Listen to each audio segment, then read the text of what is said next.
قد قال الله تبارك وتعالى في شان حبيبه ومحبوبه ومطلوبه ومقصوده وموجوده صلى الله عليه وسلم مخبرا وآمرا إن الله وملائكته يصلون على النبي يا أيها الذين آمنوا صلوا عليه وسلموا تسليما الصلاة والسلام عليك يا رسول الله الصلاة والسلام عليك يا حبيب الله الصلاة والسلام عليك يا رحمة للعالمين وسلم عليك وعلى آلك وأصحابك يا شفيع المذنبين الصلاة والسلام عليك يا جد الحسن والحسين وسلم عليك وعلى آلك وأصحابك يا نبي الحرمين ويا إمام القبلتين ويا وسيلتنا في الدارين أدركني أدركني أدركني يا رسول الله صلى الله تعالى عليك وسلم بفضل الله تعالى.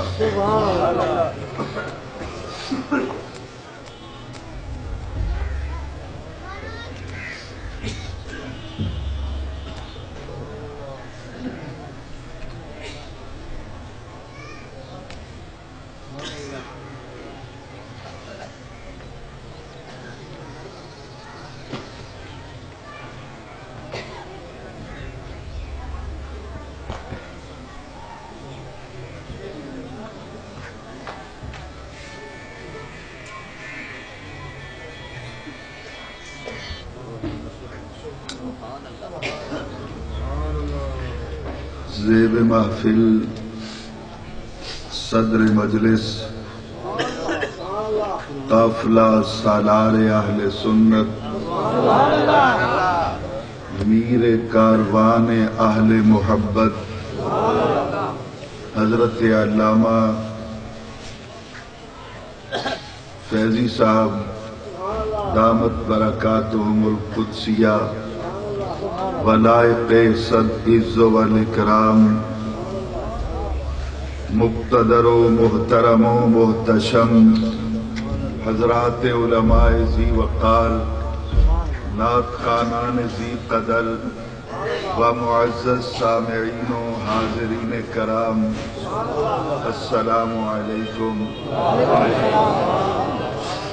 قبل اس کے کہ انتہائی مختصر وقت میں میں اپنی معروضات جناب کی سماعتوں کی نظر کروں، دل سے دعا کیجئے کہ خلاق عالم جل وعلا شانہ و اعظم برہانہ اپنے پیارے حبیب صلی اللہ علیہ وسلم کے طفیل آج کی اس پروقار بزم عرس مبارک میں مجھے حق و صداقت کے ساتھ بات کہنے کی اور پھر مجھے اور آپ کو سن کر سمجھ کر اس پہ عمل کرنے کی توفیق عطا فرمائے.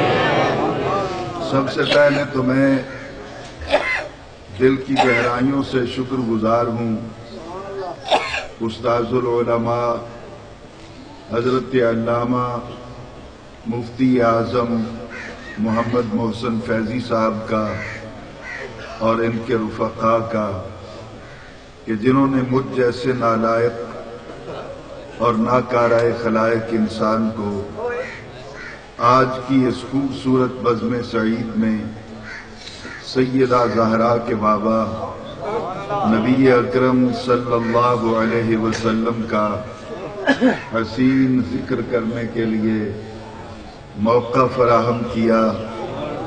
یہ اتنا بڑا اعزاز ہے میرے لیے جتنی میری اوقات نہیں ہے. اس کے اوپر حرم تو نہیں لگے ہوئے، پھر کس طرح کی آواز ہے؟ ساؤنڈ ہے، تماشا ہے.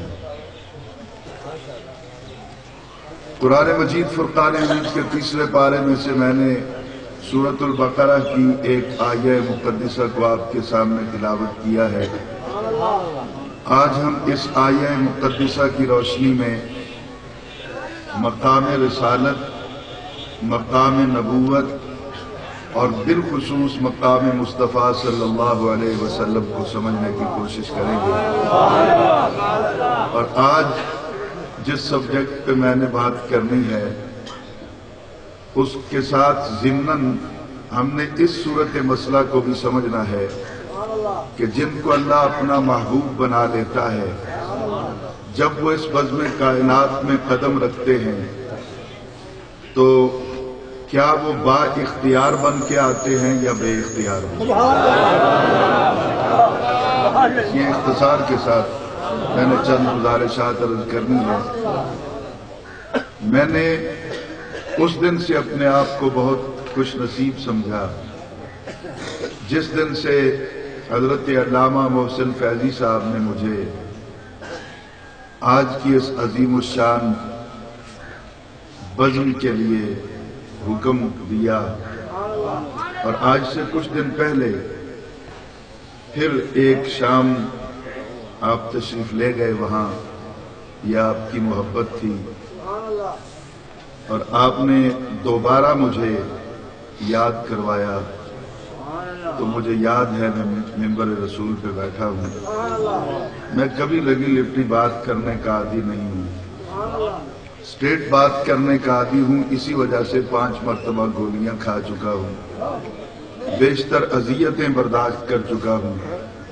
میں بہت مشکل سے کبھی ایسے الفاظ کہتا ہوں، لیکن یہ میرے دل کی آواز تھی۔ میں نے کہا محسن فیضی صاحب، میں وہاں آپ کی خاطر نہیں آ رہا، میں استاد العلماء سراج الفقہاء مفتی اہل سنت حضرت علامہ منظور احمد فیضی صاحب کے روپ میں اپنے باپ کا چہرہ دیکھتا ہوں۔ میں وہاں آؤں گا تو یہ سمجھ کر ہی آؤں گا کہ جس طرح ایک بیٹا اپنے باپ کی خدمت کے لیے حاضر ہوتا ہے، مجھے وہ مشفق، وہ مہربان، وہ ایک رحیم القلب انسان کا چہرہ آج بھی نظر آ جاتا ہے تو ان تصورات میں کھو جاتا ہوں کہ جب جب بھی مجھے ملے بی جی خان کی سرزمین پر یا کسی اور مقام پر، تو ہمیشہ آپ نے اپنے ساتھ جو ان کے خادم ہوتے تھے ان کو بھیج کر مجھے بلوایا، اور بلوا کر دیر تک ایک ہی صرف کام کیا کہ مجھے دیکھتے رہتے اور میرے لیے دعا فرمائے۔ اور پھر یہ بھی وطن عزیز کے اندر ایک بہت بڑا آپ دیکھتے ہیں کہ کرم ہوا کہ وہ اپنے بعد ہمیں اپنی ایسی اولاد دے گئے کہ جس اولاد کا جینا مرنا ناموس رسول کے لیے ہے۔ اللہ تعالیٰ ان کی ساری اولاد کو اور بالخصوص محسن فیضی صاحب کو دونوں جہانوں میں عزت و عظمت سے سلامت۔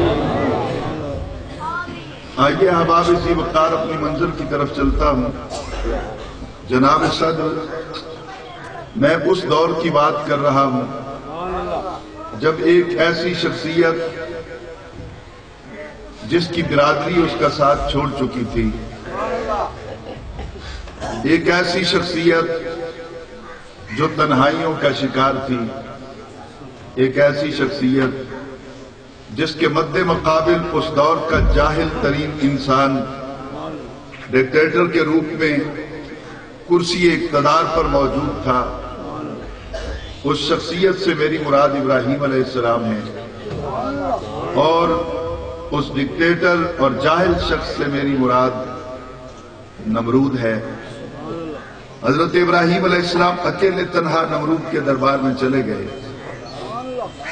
کوئی آپ کے ساتھ نہیں تھا، اور سامنے بیٹھا ہوا نمرود اتنا بدبخت تھا کہ اس کے ابرو کے ایک اشارے پر حضرت سیدنا ابراہیم علیہ السلام کا سر قلم کیا جا سکتا تھا، لیکن ابراہیم علیہ السلام نے جس جرت و استقامت کا اظہار فرماتے ہوئے اس کی آنکھوں میں آنکھیں ڈال کر جس طرح گفتگو فرمائی، اللہ تعالیٰ کو حضور والا ان کی گفتگو اتنی پسند آئی کہ جو کلام انہوں نے کیا اور جو بات ان کے جواب میں کی گئی، چونکہ دونوں کا تعلق پھر آپ کے ساتھ ہی بنتا تھا، تو حضرت ابراہیم علیہ السلام کی جرتوں کو میرے اللہ نے یوں پذیرائی بخشی کہ اللہ خود ذاکر بن گیا اور نبی کی باتوں کا ذکر کرنے لگا۔ یہ کام نہ کریں، مجھے بات کرنے لگا۔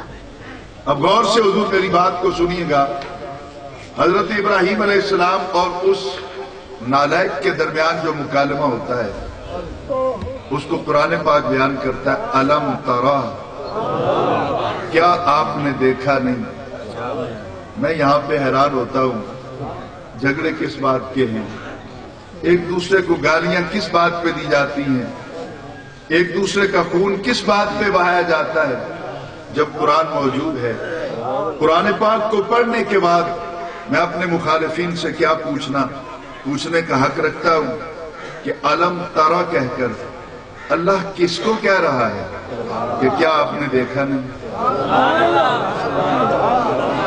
میرا چونکہ آپ کا آج کا سبجیکٹ یہ نہیں ہے، میں اس پر زیادہ گفتگو نہیں کروں گا، میں نے آگے چلنا ہے۔ کیا آپ نے دیکھا نہیں الذی، اس شخص کی طرف حاجہ جو جھگڑ رہا تھا ابراہیم علیہ السلام کے ساتھ، فی ربہ، ان کے رب کے معاملے میں۔ جھگڑا کس بات پہ تھا؟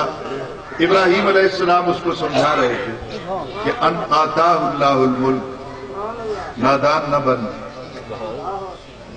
عقل سے کام لے، یہ جس اقتدار کی کرسی پہ تو بیٹھا ہے یہ تیری اپنی نہیں ہے۔ ان آتاہ اللہ الملک، یہ حکومت چند دنوں کے لیے، چند ساعتوں کے لیے، چند ماہ یا چند برسوں کے لیے میرے اللہ نے تمہیں عطا کی، لیکن وہ بات ماننے کو تیار نہیں تھا۔ حضرت ابراہیم علیہ السلام نے یہاں بحث کو طول نہیں دیا، آپ نے بات کو آگے بڑھاتے ہوئے کہا، اذ قال ابراہیم، یاد کیجئے جب فرمایا ابراہیم علیہ السلام نے، ربی، میرا رب، الذی، وہ ہے، یحیی و یمیت، جو موت اور حیات کا مالک ہے، جو موت اور حیات کا خالق ہے۔ اس کی مرضی سے حیات ملتی ہے اور اس کے فیصلے کے مطابق موت ملتی ہے۔ نمرود آپ کے اس بات کو سمجھ نہ سکا، چونکہ وہ جاہل تھا، تو اس نے اس کا جواب دیتے ہوئے کہا کہ قال انا احیی و امیت، اس نے کہا یہ کام تو میں بھی کر لیتا ہوں۔ احیی فلسفہ کی اولاد جس پہ میں نے آج کی گفتگو کرنی، اس نے دعویٰ کیا کہ میں زندہ کرتا ہوں۔ احیی واحد متکلم کا صیغہ ہے اور یہ دعویٰ کر رہا ہے نمرود۔ جیسے ہی اس کی زبان سے یہ نکلتا ہے کہ میں زندہ کرتا ہوں، وہ امید، اور میں مارتا ہوں، اللہ تعالیٰ کو اس کی یہ بات پسند نہ آئی۔ قرآن پاک نے اسی آیت کے آخری پیرے سے پہلے پیرے میں کہا، وَبُہِتَ الَّذِي كَفَرَ، الَّذِي كَفَرَ کہہ کے اس کو متعارف کرایا گیا، جس سے قیامت تک کے لیے پتا چلا کہ جو دعویٰ کر رہا تھا کہ میں زندہ کر سکتا ہوں، قرآن نے الَّذِي كَفَرَ کہہ کر بات ہی ختم کر دی کہ جو یہ دعویٰ کر رہا ہے وہ کافر ہے اور اس کا دعویٰ جھوٹا ہے۔ حضور یہاں حیرانگی ہوتی ہے کہ میرے مخالفین آیت کا یہ حصہ پڑھنے کے بعد گھنٹوں تک لیکچر دیتے ہیں اور میری جماعت اہل سنت کے نوجوانوں کا برین واش کرتے ہیں۔ دیکھو جناب، نمرود نے یہ دعویٰ کیا تھا، اللہ نے کہا الذی کفر، وہ کافر ہے۔ کیا دعویٰ کرنے کے بعد کافر ہوا یا پہلے کافر؟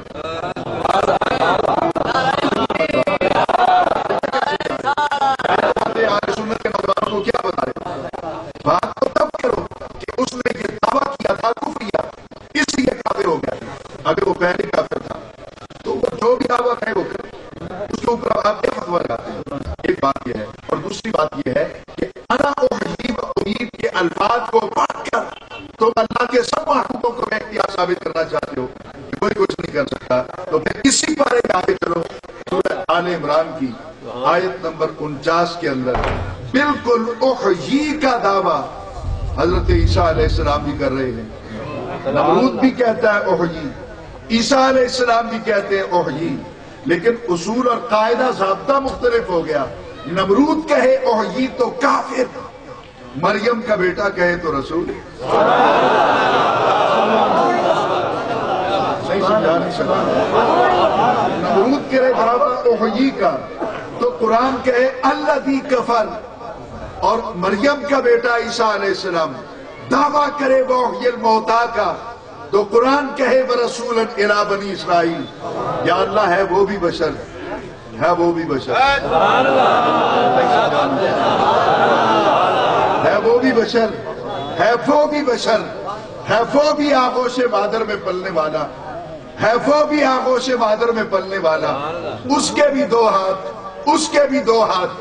وہ دعویٰ کرے تو کافر کس طرح، یہی دعویٰ وہ کرے مریم کا بیٹا عیسیٰ علیہ السلام تو وہ تیرا رسول اپنا قرار پائے۔ یا اللہ یہ تضاد کیوں ہے، اس کے اندر اختلاف کیوں ہے؟ تو اللہ کے عالم نے ارشاد فرمایا دونوں کے دعووں کو پڑھ کر دیکھو گے تو سچا عقیدہ جماعت اہل سنت کا نکل کے آ جائے گا۔ وہ کہتا ہے انا، یہ کہتا ہے باذن اللہ۔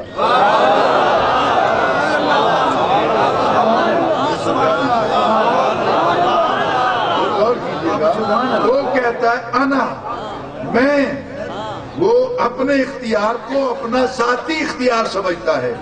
اور عیسیٰ علیہ السلام مردے کو زندہ کرنے کے بعد بھی بِإِذْنِ اللہ کا اعلان کرتے ہیں، تو ثابت ہوا کہ کائنات میں افراد دو قسم کے ہیں، ایک وہ ہیں جن کو اللہ نے اذن عطا کر دیا ہے، اور دوسرے وہ ہیں جن کو اذن نہیں دیا گیا، جن کو اختیار رب نے نہیں دیا۔ وہ کرے دعویٰ تو کافر، جس کو رب نے اختیار دیا ہے وہ کرے دعویٰ تو رب کہتا ہے تیری مرضی ہے، مردے زندہ کر تیری مرضی، کول کے مریضوں کو شفا دے تیری مرضی، آنکھیں دے تیری مرضی۔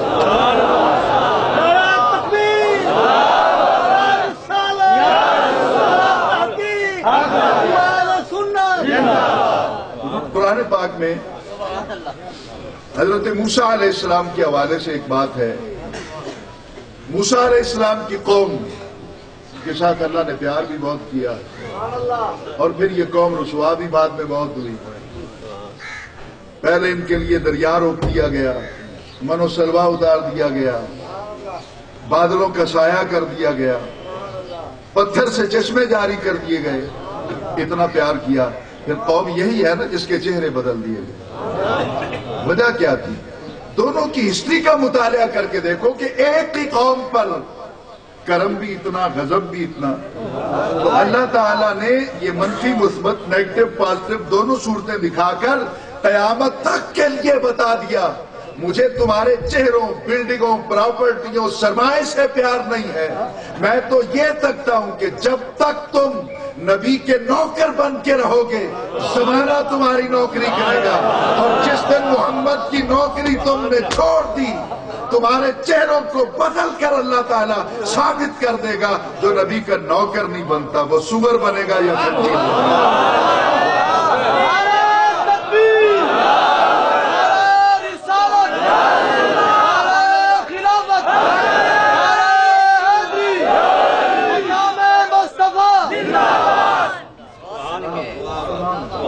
قوم حضور والا مانتی نہیں تھی۔ موسیٰ علیہ السلام نے انتخاب کر دیا، وَاخْتَارَ مُوسَىٰ قَوْمَهُ 70 رَجُلًا لِمِيقَاتِنَا۔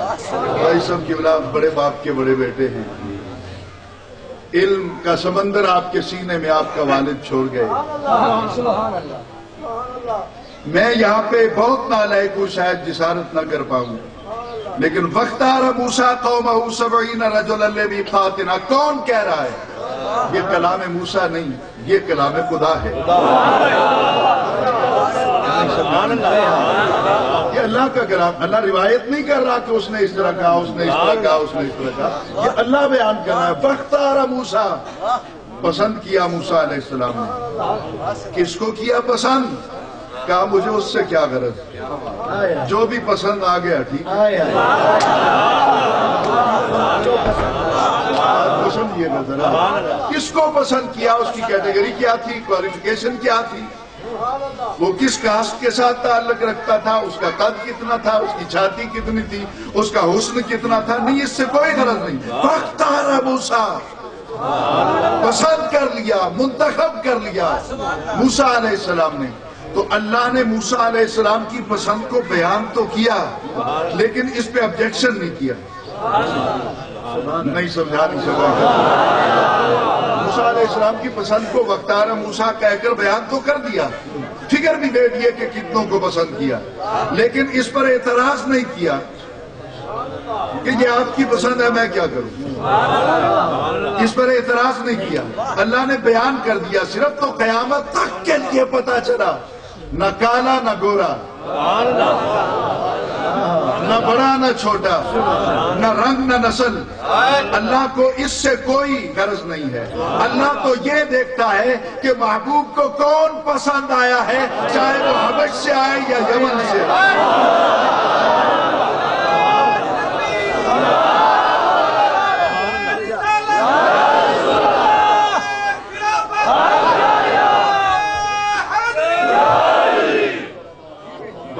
موسیٰ پسند کر لیا، منتخب کر لیا موسیٰ علیہ السلام نے قومہ، اپنی قوم میں سے 70 رجلاً، مردوں کو۔ کس لیے پسند کیا؟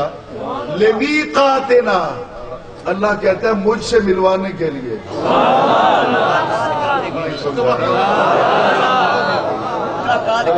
مجھ سے ملوانے کے لیے، میری ملاقات کے لیے پسند کر لیا نبی نے۔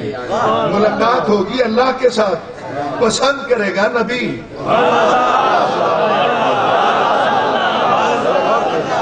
ملنا ہے اللہ سے، پسند کرے گا نبی۔ تو ثابت یہ ہوا کہ اللہ سے وہی مل سکتا ہے جس کو مدینے والا پسند کرے۔ وہ اجمیر کے داتا ہوں، اجمیر کے خواجہ ہوں، پاک پتن کے بابا ہوں، کوٹ پٹھن کے خواجہ ہوں، کیا کوئی بھی ہو دھرتی پر اللہ اللہ کرتا رہے ساری زندگی، بستر اٹھا کے پھرتا رہے ساری زندگی، لیکن اللہ سے ملے گا وہی جس کو زہرا کا بابا قبول کرتا ہے۔